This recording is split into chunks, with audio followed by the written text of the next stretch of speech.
Class. नमस्ते student. बच्चों, आज हम चैप्टर नंबर 2 पढ़ने जा रहे हैं जिसका शीर्षक है धनुष भंग। धनुष भंग इस पाठ का ये सेशन नंबर 12वां है। धनुष भंग यह गोस्वामी तुलसीदास कृत लिखित रामचरितमानस का बाल कांड से लिया गया अंश है। इसके पहले सेशन में हमने विस्तार से धनुष भंग इस बालकांड से अवतरित कुछ दोहों को, चौपाई को हमने पढ़ा है। अब इसके अगले दोहे को हम पढ़ते हैं।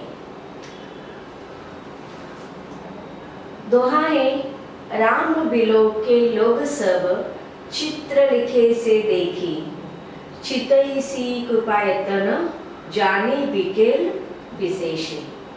अब देखिए, इस दोहे को समझने से पहले हम संक्षिप्त में इसके पहले क्या हुआ था इसको थोड़ा याद कर लेते हैं। कुछ याद आ? सबसे पहले हम दोहे को पढ़ते हैं। राम बिलो के लोग सब चित्र लिखे से देखी, चितई सी कृपायतन जाने बिकल विशेषी। कुछ याद आ रहा है? दोहों को हमने पढ़ा है इसके पहले। यह दोहा समझने से पहले हम संक्षिप्त में इसके पहले दोहे और चौपाई को याद करते हैं, तब हमें इस दोहे का अर्थ समझने में आसानी होगी। अब देखिए क्या प्रसंग था। सीता के पिताजी, इन्होंने क्या किया था? प्रण रखा हुआ था। कौन सा प्रण? सीता के स्वयंवर का। सीता के स्वयंवर के समय उन्होंने कौन सी प्रतिज्ञा ली थी कि उनके पास भगवान शंकर जी द्वारा दिया गया एक धनुष्य था, लेकिन वह बहुत ही वजन में इतना भारी था कि कोई उसे उठा नहीं सकता था। बचपन में जब सीता एक बार खेल रही थी, साफ सफाई घर में चालू थी महल में, और उस समय माता सीता ने क्या किया था? छोटी सी सीता बचपन में खेलते खेलते उसने आसानी से उस धनुषों को उठा लिया, और इतने भारी वजनदार धनुषों को एक खिलौना समझकर जब सीता ने उठाया, यह देखकर उनके पिताजी बहुत ही आश्चर्यचकित हुए। उन्होंने क्या, उस समय जनक राजा थे ना उनके पिताजी, तो जनक राजा ने उस समय प्रण लिया कि बड़े होकर जब इस धनुष्य को जो व्यक्ति उठाएगा और उस पर प्रत्यंचा चढ़ाएगा, उसी व्यक्ति के साथ सीता का विवाह होगा। और अब देखिए, सीता बड़ी हो चुकी है, सीता के विवाह का समय आ चुका है, इसलिए स्वयंवर रखा गया था। और उस स्वयंवर में राजा जनक ने सारे संसार के बड़े बड़े राजा, महाराजा, मुनि, ऋषि मुनि, इनको बुलाया हुआ था, विद्वानों को, ज्ञानियों को बुलाया था। अब तक सारे लोगों ने प्रयास किया उस धनुष को उठाकर प्रत्यंचा चढ़ाने की। यहाँ तक कि रावण, बलवान जो राक्षसगण थे, सूर थे, मानव थे, ऋषि थे, सब ने प्रयत्न किया, लेकिन किसी ने भी उस धनुष को छूने का प्रयत्न नहीं किया। सब उस धनुष को जब देखते थे तो उसको प्रणाम करके वहां से ही वापस जा रहे थे। और ऐसे समय में देखो, राजा जनक बहुत चिंतित हो जाते हैं। फिर रानी जो माता सीता की माता है या अन्य जो रानियां हैं, वह भी दुखी हो जाते हैं, विलाप करने लगते हैं कि हाँ, अब सीता का विवाह निश्चित रूप से होगा या नहीं। सबके मन में भय निर्माण होने लगा, रोने लगे, क्रियाकलाप करने लगे।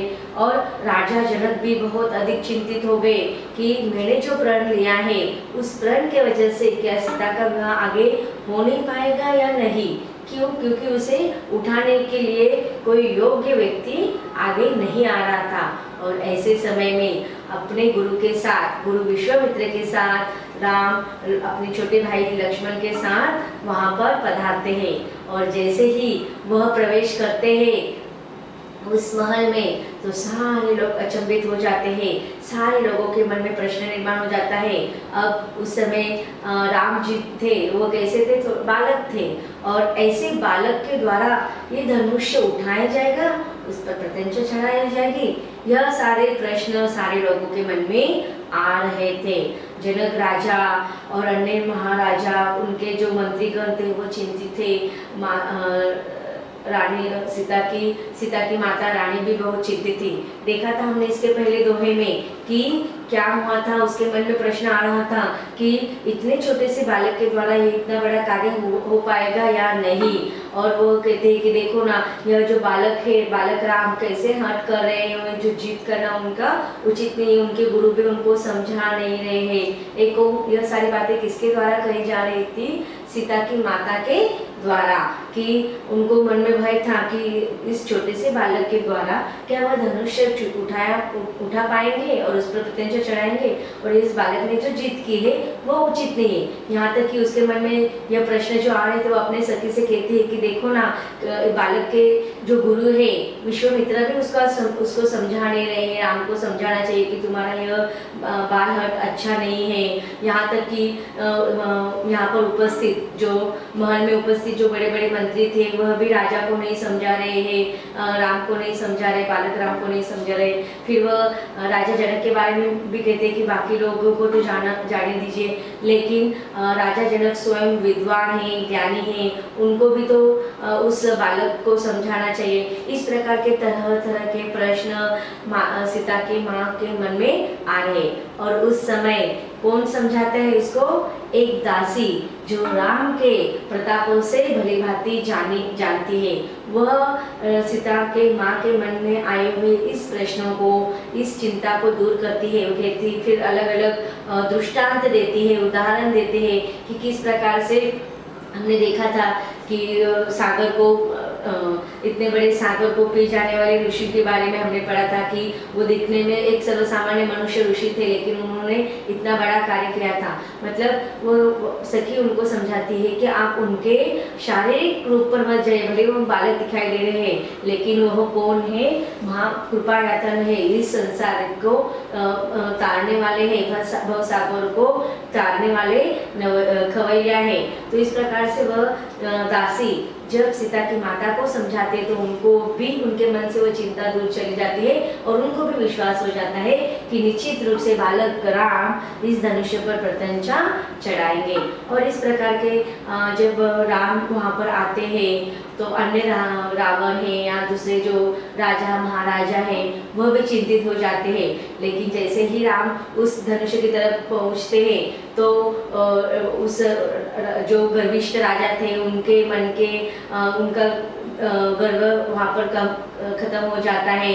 जो बड़े बड़े बातें कर रहे थे वो बातें करने वाले राजा मौन धारण कर लेते हैं, चुप्पी धारण कर लेते हैं। और इस प्रकार राम जी का वहाँ पर वर्णन किया गया है, बालक राम जी का। इसके बाद देखो फिर जैसे ही फिर सीता के मन की व्याकुलता का वर्णन किया गया है कि सीता क्या करे है, अपने आराध्य देवताओं को, शंकर पार्वती को, जो कहते कि अब तक मैंने अपने जीवन में केवल मात्र शंकर पार्वती की ही आराधना की है, तो वह उनसे विनती कर रही है, प्रार्थना कर रही है कि आप अगर मैं अब राम जी को ही अपने मैं उनके चरणों की दासी बनना चाहती हूँ, इसलिए आप क्या कर लीजिए कि इस धनुष्य का जो भारीपन है उसको कम कर दीजिए। किसके समान? कमल के पंखुड़ियों के समान उस धनुष्य को कर दीजिए, हल्का कर दीजिए। फिर इसके बाद हमने क्या देखा था कि वह सीता माता फिर अपने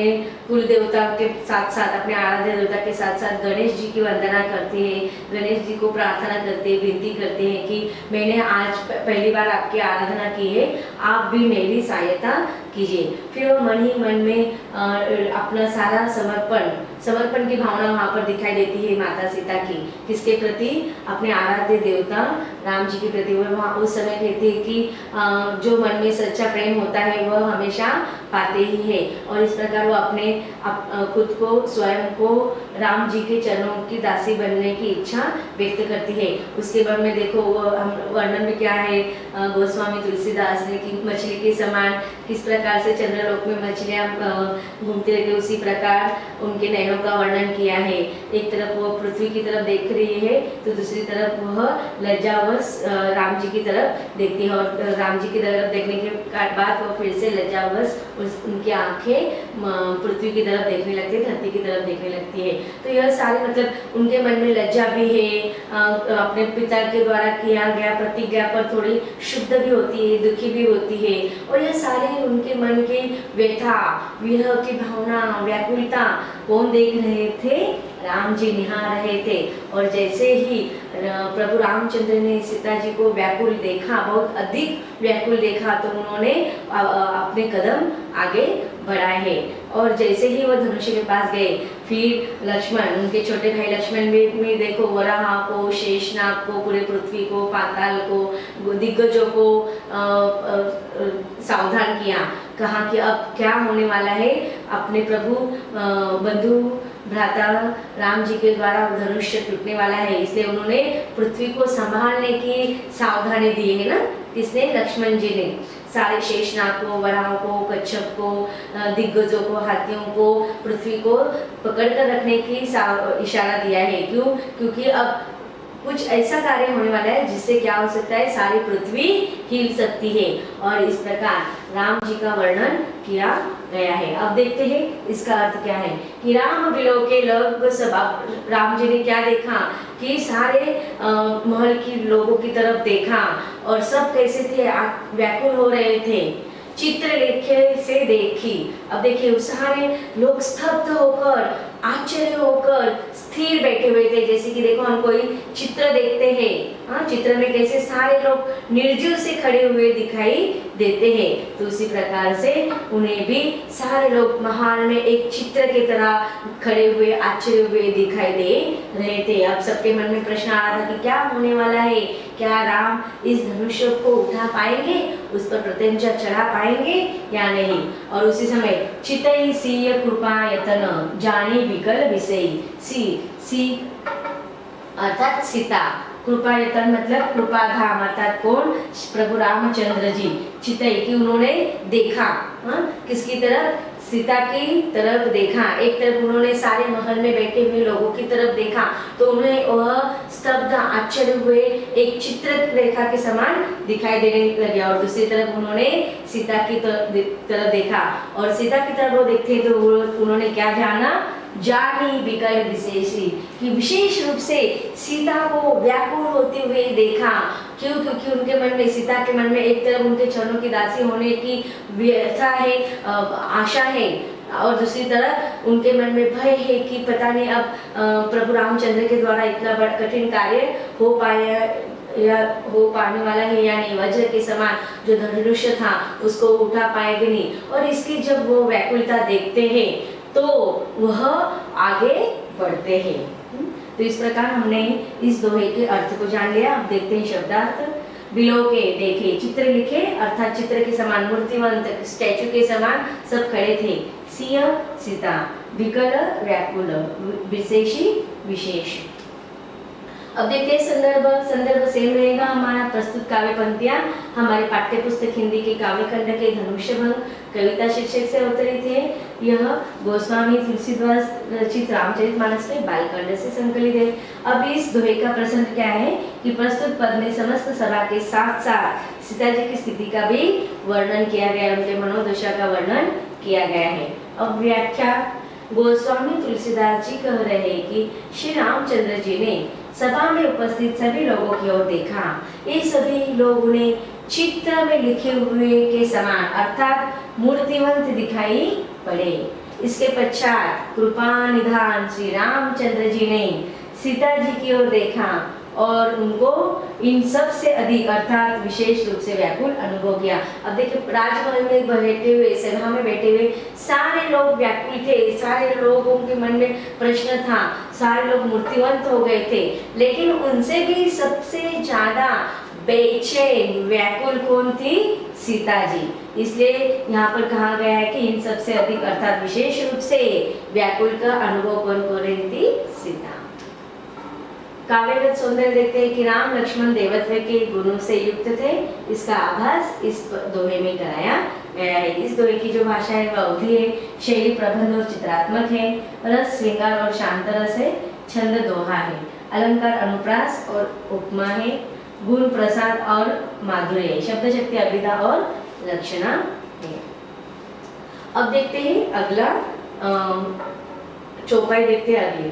देखी विपुल विकल वेदहि निमिष विहात कल्प समतहि तृषित बारी बिन जो तनु त्यागा मुए करे को सुधा तड़ाग का वर्षा जब कृषि सुखाने समय चुकी पुनि का पचिताने असे जिये जाने जाने की देखी प्रभु कुल के लखी प्रीति विशेषी गुरहि प्रणाम मन ही मन कीना अति लाघव उठाई धनु लीना दमकेव दामिनी जिमी जब लहेऊ पुने नभ धनु मंडल सम भयऊ लेत चढ़ावत बचत गाढ़ी काऊ न लखा देख सबू ठाणे ते ही चढ़ाव मध्य धनु तोरा भरे भुवन धुनि घोर कठोरा। तो बच्चों अब तक हमने दोहे को विस्तार से पढ़ लिया है। अब हम चौपाई को भी विस्तार से पढ़ेंगे। समझना है ना हमें चौपाई को, तो उसको हम इसके अगले भाग में पढ़ते हैं।